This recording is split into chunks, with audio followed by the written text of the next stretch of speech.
Hello folks, and today we're doing something a little bit different. Today we're going to be taking a look at the Flying Scotsman. So fun fact, the Flying Scotsman turned 100 this year. And I didn't find out about this till the day of. And because it takes me 2 to 3 days to make a YouTube video, it was way too late. And if you ever hear someone that says it takes an hour to make a YouTube video, that's a complete lie in the train world. Or at least for me. So, obviously it was too late, and I didn't do YouTube Shorts back then, so I didn't even do anything along those lines. So, without further ado, I figured we would do a history video covering the history of the Flying Scotsman in both Britain and short history in America. So, we better get to it, starting now.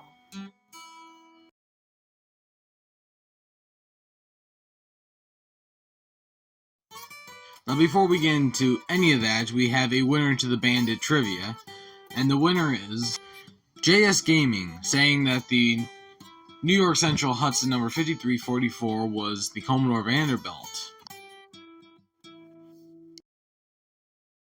On February 25th, 2023, the Flying Scotsman turned 100 years old. So, for this particular locomotive, good things come in hundreds from the sounds of it. It was also the first steam locomotive to go 100 miles an hour in the world. On November 30th, 1934, the Flying Scotsman, the first locomotive in the world to reach 100 miles an hour, hit 100 miles an hour.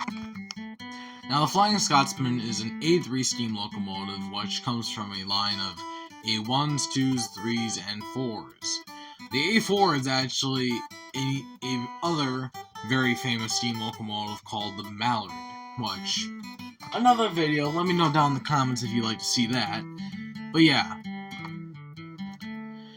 But the Flying Scotsman is also very famous because it made it to one of the TV shows that I'm pretty sure everyone has grown up with, Thomas and Friends. And for some reason, this picture reminds me of something I've actually seen in Thomas and Friends. On February 24th, 1923, the Flying Scotsman was built as an A1 class 462 Pacific. The 4472, also known as the Flying Scotsman, was built as one of 51 A1 steam locomotives. In 1947, the 4472 was converted from an A1 Pacific to a A3 Pacific. It also lost its iconic number 4472 and was renumbered to 103, and later, shortly renumbered 502. Now let's talk about the class itself. Number 4472, also known as the Flying Scotsman, is one of 52 A1 Pacifics built. They were built between 1922 and 1935. However, an additional 27 A1 Pacifics were built. 51 A1 Pacifics were rebuilt into A3 Pacifics between 1928 and 1949. And that includes number 4472, also known as the Flying Scotsman. Now let's talk about some of the differences I noticed just by looking at some photos real quick between the A1s and the A3s, and I'm pretty sure you'll be able to tell the difference. Now I'll apologize ahead of time for the really wonky looking photos I've put in here. But this will help us tell the difference between the A1s and the A3s. So the first thing I noticed between the A1 and the A3 is they got a curve on the A1s where it appears to be like a bit of frame sticking out the front. And I'll use arrows to point this. And then there's more of an angle piece on the A3. Also, I noticed the same kind of curvature look on, I would call it kind of like body work on the locomotive. I don't know what you want to call it. Most American locomotives don't have this, so I don't really know the terminology for it. Where with the A3, it's almost a bit more similar to an American locomotive, where it's more like we got running boards and it's pretty basic. No curves on it. I also noticed that they have a longer stack on the A3, so they have a double stack, and they only have a single stack on the A1. I am also fairly certain that the boilers are different. I think the smoke boxes might be the same. They could have upgraded them to a bigger one, because I think the boilers are actually bigger. and very well potentially wider. However, the looks of it almost looks like the same smokebox door, but the smokebox rim around the door looks wider than the A1, so it might be just a bigger smokebox and they reused the door. And that's very well possible. I don't know. I don't have the blueprints. Also, a lot of them also had elephant ears. Again, this might be the wrong terminology over in their homeland, but that's what I'm going to call them because that's what we call them in America. I also noticed that the cylinders on the A3s look bigger than the A1. I'm just kind of looking at the rims almost around the cylinders. On the A1s, they look a bit more square, and the A3, they have a bit more of a rounded curvature to them. I also noticed you can also just tell an A1 between an A3 because the A1s look really well proportioned, and the A3 kind of looks more industrial to me. I could be wrong. That's just the way I look at it. To me, they're more industrial. Now let's talk about the tenders that they had on these locomotives. I noticed that on the A1s, they had 2 tenders in their lifetime. They had a shorter, smaller looking tender, as seen here, and then later in their lifetime, they had a taller tender that could have been just an extended version, I'm not sure. And that same kind of tender seemed to be converted over to the A3 era of the A1s. Now let's transition over to its American career. It gets put onto a ship and carried all the way over to the USA, where it did what they called the USA tour, and as a matter of fact, there's a really nice 00 scale Hornby model of the Americanized version. So let's talk about what they had to do to make the Flying Scotsman roadworthy. So one of the first things I noticed was the cowcatcher or pilot of the locomotive. And basically, it's illegal to run a locomotive, an over-the-road locomotive, without a cowcatcher. Now, a switch locomotive, you can, like a little 060 switcher, but when you get into an over-the-road locomotive, it has to have a plow on it. So, of course, the Flying Scotsman's not a switcher, it needed a plow. The other thing I noticed was it has a knuckle coupler. And that's basically because everything in the US has knuckle couplers, and if you have to have a helper locomotive hook up to the locomotive, you're not going to be able to do that because originally this locomotive had chain links that connected it to either another locomotive or coaches.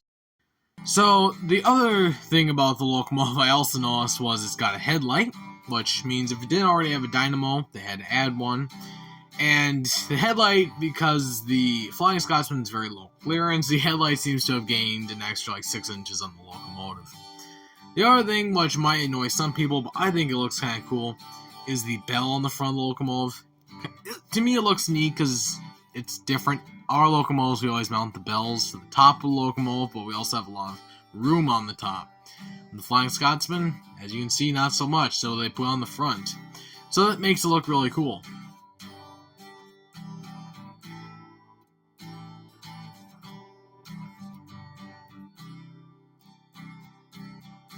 Another thing that the Flying Scotsman had to be modified to run on US rails was it had to be converted to air brakes or vacuum brakes. In Britain, they use vacuum brakes, in the US, we use air brakes. The difference between the two is air brakes forces air into the brake line, and vacuum brakes forces air out of the brake line. Basically, they're the exact opposite. I also noticed it has marker flags. Now, in America, we have to have marker lights for the locomotive to travel over the road, where in Britain, I don't think they do that, or they have a different way of doing it. So around here, we use marker flags because there's no mounts, I'm sure, for marker lights. So the easiest solution is marker flags. Real neat. The other thing I noticed was it has a long distance tender, and that's just for excursion reasons, because if you're taking a train across the country, it's a little bit easier to keep going on instead of having to stop everywhere for water. So that's just some things I noticed. So obviously that all had to be done. I also noticed a lot of stuff seems to be polished brass on the locomotive, which is also really neat. So everything was nicely polished on the locomotive. So let's take the Flying Scotsman over the road and into town. As you can see, the Flying Scotsman has made it to America and is around very big American-looking cars. As you can see, it looks kind of small compared to our cars, and this isn't just because the cars are big. This is actually because the Flying Scotsman is kind of a smaller locomotive. Now, judging by the fact that the Canadian National locomotive is considerably larger than the Flying Scotsman, and I'm not talking about lengthwise, because the Flying Scotsman is a Pacific and the Canadian National is a Mohawk or mountain type. So already a bigger locomotive. But the Flying Scotsman is still smaller compared to American light Pacifics. And here's why I say this.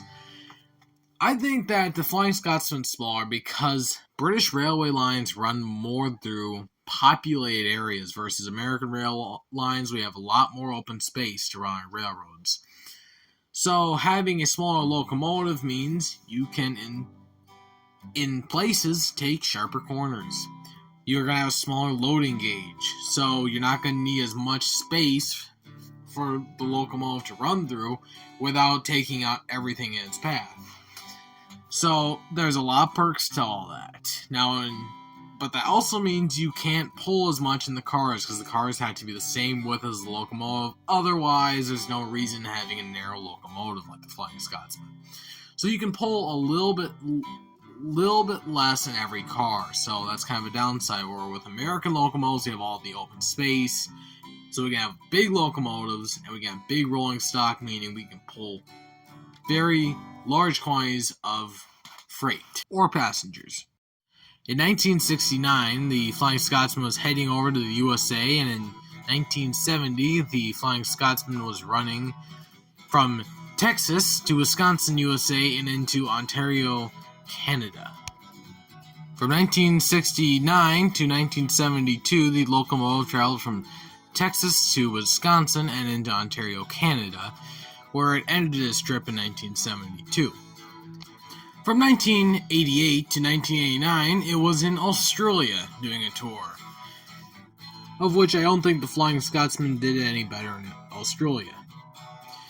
Now, for the owner of the Flying Scotsman, this did not turn out to be anything good, but for the people that got to see the Flying Scotsman, this had to have been just amazing. This locomotive was nothing like you would see in America. This is only stuff you would see on pictures and possibly even TV. And the fact that you got to see this done through your American railroads, oh, that had just been awesome.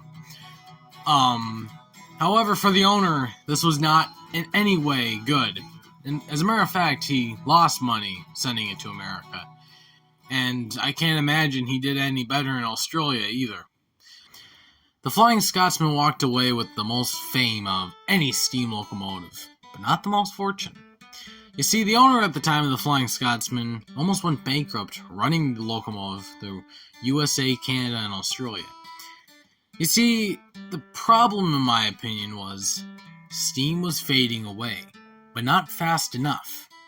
You see, railroads offer the future. That's what they have always been about, is the future, the next best thing. But all of a sudden, they weren't the next best thing. Airplanes were the next best thing. They were faster, they were quicker, they were more to the point. Railroads, not so much. And even at the railroad end of things, diesel was coming about. And that hurt everything else. So the Flying Scotsman at the end of the day was a steam engine just like any old steam locomotive, except it was from Britain. Well, obviously this wasn't enough to get the American people to come see the locomotive. However, if it came to America now, I think it'd be way more successful if it came now and not then. Because nowadays, it's not so much all about the future. It's all kind of about the past. What was it like to ride a train that went 100 miles an hour back in the 30s? What was that like? What would that be like? So, again, that's why I think the Flying Scotsman was ahead of its time from day one. First locomotive to 100 miles an hour. And honestly, I think it was just too early to come to America at the time. If it came now, I think it'd be a different story. As always, thanks for watching, folks. Please like and subscribe, and see you on the rails.